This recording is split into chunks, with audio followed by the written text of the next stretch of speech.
In today's video, I'm going to teach you how to adjust the default retention period for code spaces on GitHub. Let's dive right in and simplify the process so you can manage your code spaces efficiently. Begin by heading over to the GitHub dashboard. This is your main hub for all things GitHub, where you can manage repositories, track issues, and more. Once you're there, you'll want to locate the top right corner of the screen. Here, you'll see your profile icon. It's usually a familiar avatar or image that you chose for your profile. Click on this icon to reveal a drop-down menu. From this menu, you'll want to select Settings. This is a crucial step, as the Settings area serves as the command center for configuring various aspects of your GitHub account. Now that you're there in the Settings area, focus your attention on the left-hand sidebar. You'll notice a variety of categories listed here.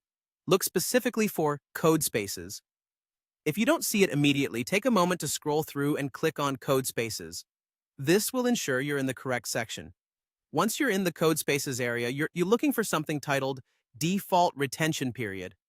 The retention period is an essential setting that determines how long inactive code spaces are retained before they're automatically deleted. By default, GitHub holds on to these inactive code spaces for 30 days after they've last been used.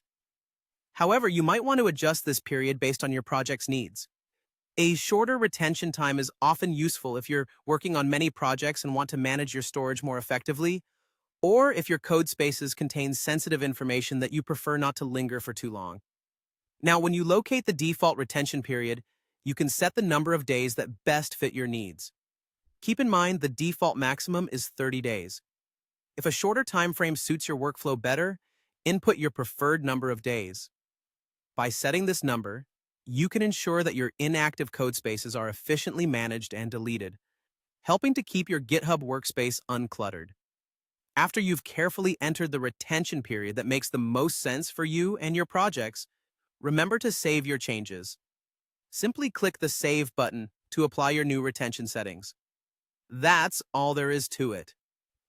You've now successfully configured a critical aspect of your code spaces management on GitHub. Feel free to revisit these settings anytime your project requirements change. Thanks for tuning in, and don't forget to like and subscribe.